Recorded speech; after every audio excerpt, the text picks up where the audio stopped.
మెదక్ జిల్లా నర్సాపూర్ మున్సిపాలిటీ పరిధిలో గల శ్రీ రాజేశ్వర శివాలయం ప్రాంగణంలో విశ్వ international centre Shivapuri Akkal port జిల్లా సోలపూర్ వారి ఆధ్వర్యంలో 100 మంది భక్తులతో కార్యక్రమం నిర్వహించడం జరిగింది. శివాలయం పూజారి వీరప్ప, సురేందర్, రమేష్, శంకర్ మాట్లాడుతూ అగ్నిహోత్ర అనేది ఆధునిక సమస్యలకు పరిష్కారం వల్ల సుఖము, శాంతి, సమృద్ధి కలుగుతాయని, ప్రకృతి ప్రసాదించిన వాటిని నాశనం చేయడం వల్ల తినడానికి మంచి తిండి, తాగడానికి స్వచ్ఛమైన నీళ్లు కరువైనట్లే ఇప్పుడు పీల్చడానికి మంచి గాలి కూడా దొరకకుండా పోతుందని, అగ్నిహోత్రం చేయడం వలన లోక కళ్యాణం జరుగుతుందని, అగ్నిహోత్ర చేసే సమయంలో వెలుపడే వాయువును మనం పీల్చుకోవడం వల్ల మనలో ఉన్న అవయవాల శుద్ధి, ఒత్తిడి తగ్గిస్తుందని, ఏకాగ్రత, ఆలోచన సామర్థ్యాన్ని పెంచుతుందని అన్నారు. ఈ కార్యక్రమంలో అధిక సంఖ్యలో మహిళలు, భక్తులు పాల్గొని అగ్నిహోత్రం నిర్వహించి ప్రతిరోజు అగ్నిహోత్రం ప్రతి ఇంటిలో చేసుకుంటామని ప్రతిజ్ఞ చేశారు.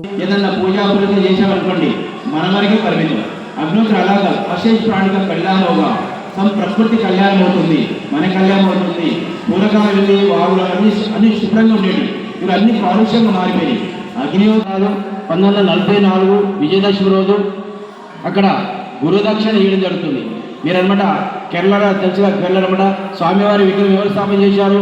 భగవాన్ పరశురాముడు స్థాపన చేసి అందరూ తెలుసు, స్వాములకందరూ తెలుసు. ఆయన్నే గురుదక్షిణ అడిగాడు భగవాన్ పరశురాముడు అనమాట. గజానన్ మహారాజ్ గారికి అనమాట పరిస్థితి ఎలాంటిది అంటే చాలా దీనాస్థితులు అనమాట. మనకు మన జ్ఞానం నశించిపోయింది, ధర్మం లుప్తమైపోయింది. దాన్ని గురుదక్షిణ అడిగాడు దాన్ని పునర్జీవం చేయడానికి.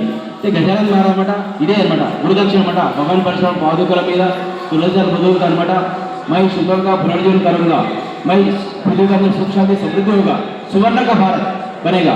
పూర్వ సువర్ణ ఏదైతే పూర్వ భారతదేశం అంటే బంగారు భారతదేశం అదే అనమాట గురుదక్షిణకి ఇస్తాడనమాట. 4 వేదాల సారాంశమే అగ్నిహోత్రం. 4 వేదాలు అయితే చెప్పబడుతుందో ఇదే అగ్నిహోత్రం అన్నమాట. ఒక వేదం చదవాలంటే చాలా సంవత్సరం పడుతుంది. 4 వేదాలు చదవడం సగం వేయకపోతుంది.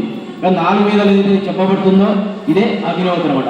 అగ్నిహోత్రం అనమాట అందరి కళ్యాణం జరుగుతుంది, దాన్ని ధర్మం అనబడుతుంది. అది సందే ప్రాతకాల పరమేశ్వరం ఏం చెప్పాడు? సందే ప్రాతకాల తీర్థ స్నానాలు ప్రతి ఇంటికి వస్తామన్నమాట.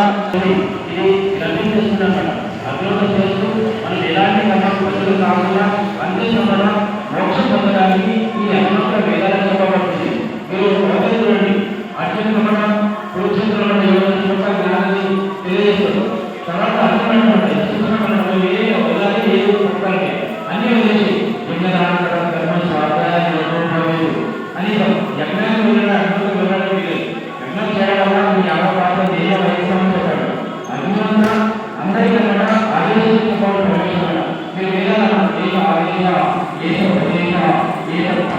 మనం పీల్చుకునేటటువంటి ప్రాణవాయువును శుభ్రం చేసుకునే ప్రక్రియలు వేరే ఏది లేదు. ఆహార పదార్థాలు కానీ వేరే కూరగాయలు కానీ అన్నిటి కడిగి శుభ్రం చేసుకున్న ప్రాణవాయువును శుభ్రం చేసుకునే ప్రక్రియలు ఏది లేదు. ఇది కేవలం యజ్ఞం ద్వారానే వాయుమండల శుద్ధి జరుగుతుంది. ఒక రష్యన్ సైంటిస్ట్ ఏమంటే 10 గ్రాముల ఆవులకి మండేటటువంటి అగ్నిలో హోమంలో వేస్తే అది 1 టన్ను ఆక్సిజన్ రిలీజ్ అవుతుందని చెప్పేసి చెప్పిండు. అట్లనే బియ్యంలో కలిపి వేసినట్టయితే ఇథిలిన్ ఆక్సైడ్, ప్రొపలిన్ ఆక్సైడ్, ఫార్మాడిహైడ్లు విడుదలై మనకు హాని చేసేటటువంటి వైరస్ ఏదైతే ఉందో వాటిని నశింపజేస్తాయని కూడా చెప్పినాను. మన కరోనా టైంలో కూడా చాలామంది ఆవు పిడకల పొగ పెట్టుకొని ఇంట్లో అని చెప్పారు. అంటే మన ఇంట్లో అగ్నిహోత్రం ఆచరిస్తే మనమే కాకుండా ఇంట్లో ఉన్న వాళ్ళందరూ కూడా ఆరోగ్యంగా ఉంటారు. ఇది వేద ధర్మము, సనాతన ధర్మము. ఇప్పుడు చెప్పినటువంటి విషయాలు ఏదో ఎవరో కల్పించి చెప్పినే కావు, మన వేదాలలో ఉన్నటువంటిదే, శ్రీకృష్ణ భగవానుడు చెప్పినటువంటిదే, భగవద్గీతలో కూడా ఏ విధంగా చెప్పిండు అనేది దాని గురించి ఇప్పుడు నేను మీకు కొన్ని శ్లోకాల ద్వారా ఒక 2 నిమిషాల్లో మీకు విశదపరుస్తాను. ఈ అగ్నిహోత్రం చేస్తే ఏంటంటే యజ్ఞము, దానము, తపము, కర్మ, స్వాధ్యాయం 5 ప్రక్రియలు దీనిలో ఇమిడి ఉన్నాయి. దీన్ని పంచసాధన మార్గం అని కూడా అంటారు. ఇది డైరెక్ట్గా మనం భగవంతునికి ఆహారం అందించేటటువంటిది ఒక ప్రక్రియనే ఈ అగ్నిహోత్రం అన్నట్టు. ఇప్పుడు మీకు ఇంతకుముందు మన శంకర్ గారు చాలా విషయాలు చెప్పాడు. అవి చెప్పకుండా నేను భగవద్గీత లోపల శ్రీకృష్ణ భగవానుడు ఏ విధంగా చెప్పాడు అనేది కేవలం కొన్ని శ్లోకాల లోపల మీకు చదివి వినిపిస్తాను.